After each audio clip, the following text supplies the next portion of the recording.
بسم الله الرحمن الرحيم. Maktab when Syar'i meets style.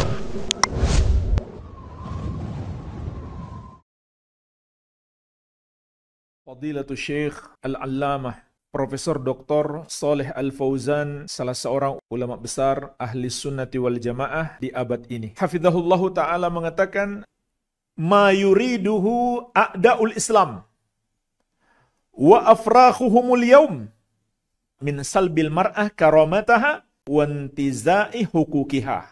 Apa yang diinginkan oleh musuh-musuh Islam dan para pengikut mereka, mengaku muslim tapi menjadi pengikut musuh Islam, pembantu musuh Islam yang ada di masa ini. Apa yang mereka inginkan? Mengeluarkan atau menghilangkan kemuliaan wanita dan merampas hak-hak para wanita. Inilah jemaah sekalian yang sebenarnya mereka inginkan. Merusak wanita, menghinakan mereka, dan menghilangkan hak-hak mereka. Tapi jemaah sekalian, bahasa yang mereka gunakan justru sebaliknya. Mereka ingin meninggikan derajat wanita. Maka kata mereka, mesti ada emansipasi. Mesti ada persamaan antara laki-laki dan wanita. Bahasanya bagus sekali. Seperti ingin menyelamatkan kaum wanita.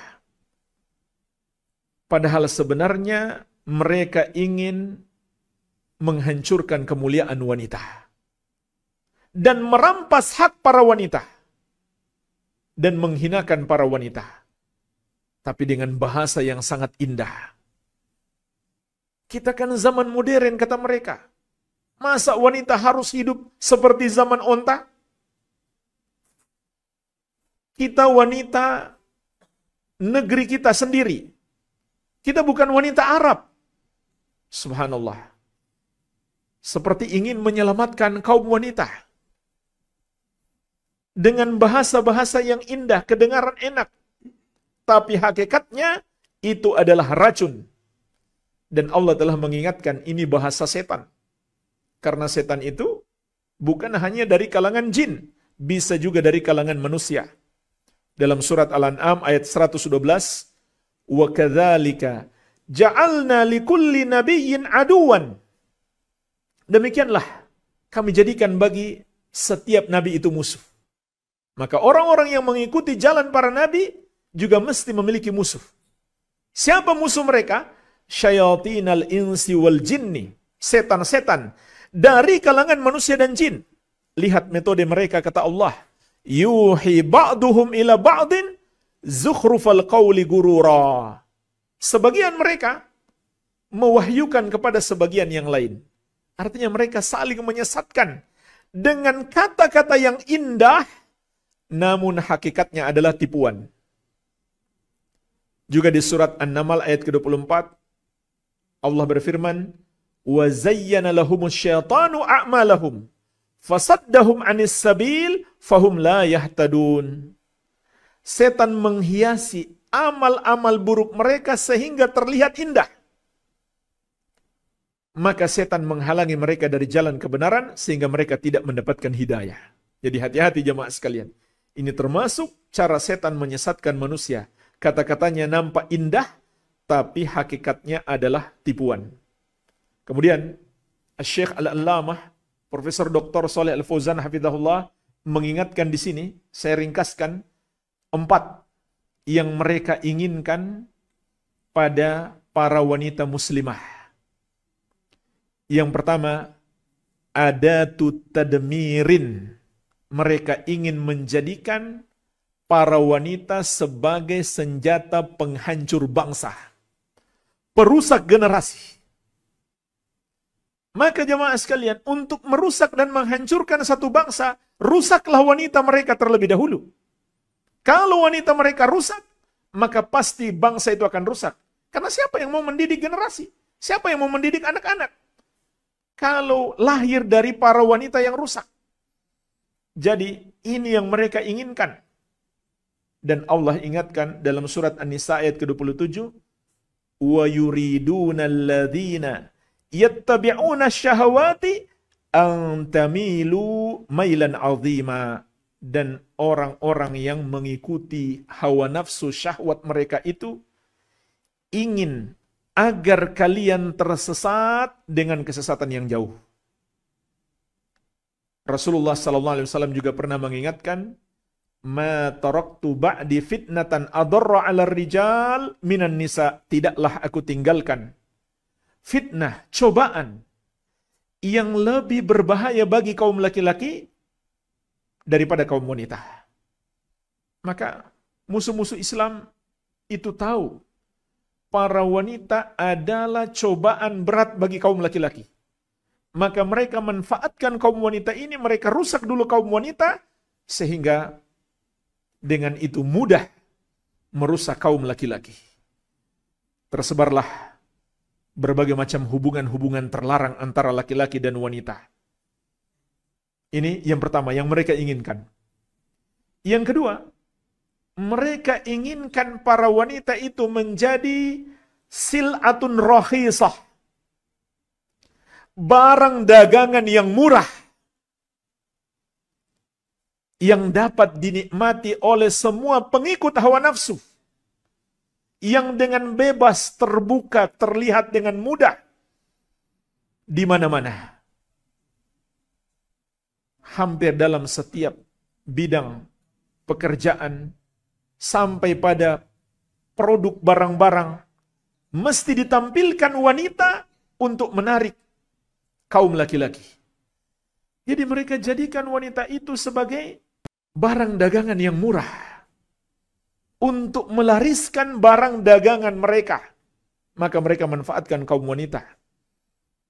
Ini yang mereka inginkan, jemaah sekalian. Keuntungan dunia sekaligus untuk merusak para wanita. Kita melihat dalam berbagai macam produk mesti ada para wanita. Dalam berbagai macam iklan mesti ditampilkan para wanita. Dan seterusnya.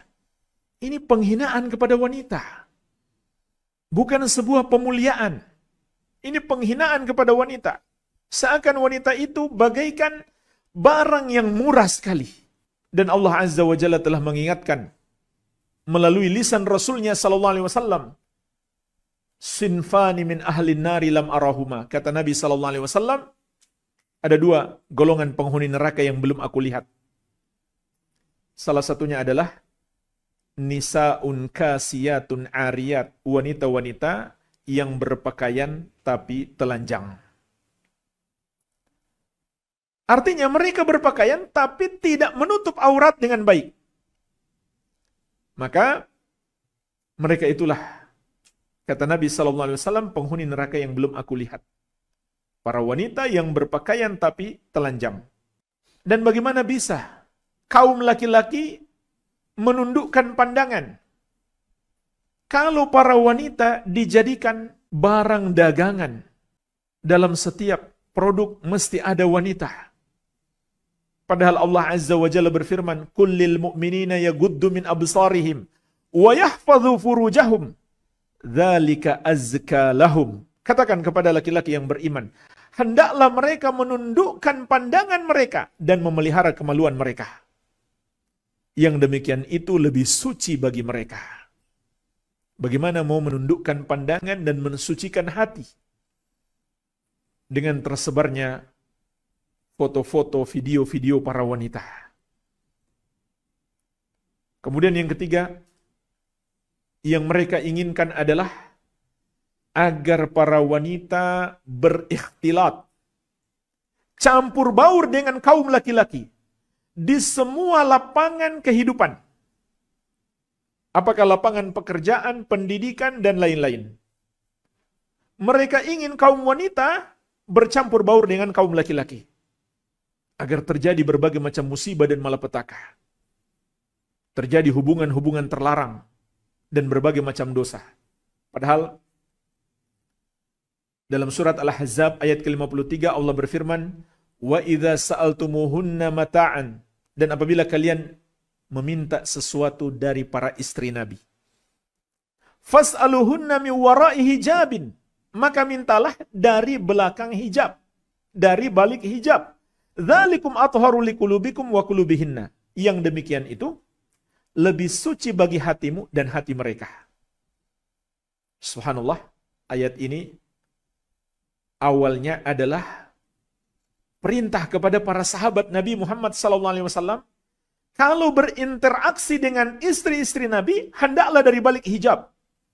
Jangan berikhtilat, jangan bercampur baur. Padahal jamaah sekalian, kita tahu bahwa mereka adalah orang-orang yang paling kuat imannya, yang paling mendalam ilmunya, yang paling suci hatinya. Tapi Allah memerintahkan mereka untuk tetap menjaga kesucian hati dengan cara menjauhi ikhtilat. Bagaimana dengan kita? Yang ilmunya sedikit, imannya lemah, dan hatinya banyak kekotoran. Tentu kita yang lebih butuh untuk menjauhi ikhtilat. Kemudian yang keempat, kata Syekh, yang mereka inginkan juga dari para wanita, ketika para wanita itu keluar dari rumah, bergabung dengan kaum laki-laki di berbagai lapangan pekerjaan, maka akan muncul berbagai dampak bahayanya. Bahaya bagi suaminya dan bahaya bagi anak-anaknya. Suami tidak terurus dengan baik. Anak-anak tidak diberi pendidikan yang terbaik dari seorang ibu yang cerdas. Kecerdasan seorang ibu ini hanya digunakan untuk bekerja. Tidak digunakan secara maksimal untuk mendidik generasi. Lalu siapa yang mendidik anak-anaknya? Para pembantu. Para pembantu wanita ini pun masuk ke dalam rumah dan tidak ada batasannya dalam pergaulan dengan kaum laki-laki. Tidak ada hijab dan seterusnya. Maka terjadi berbagai macam musibah dan malapetaka.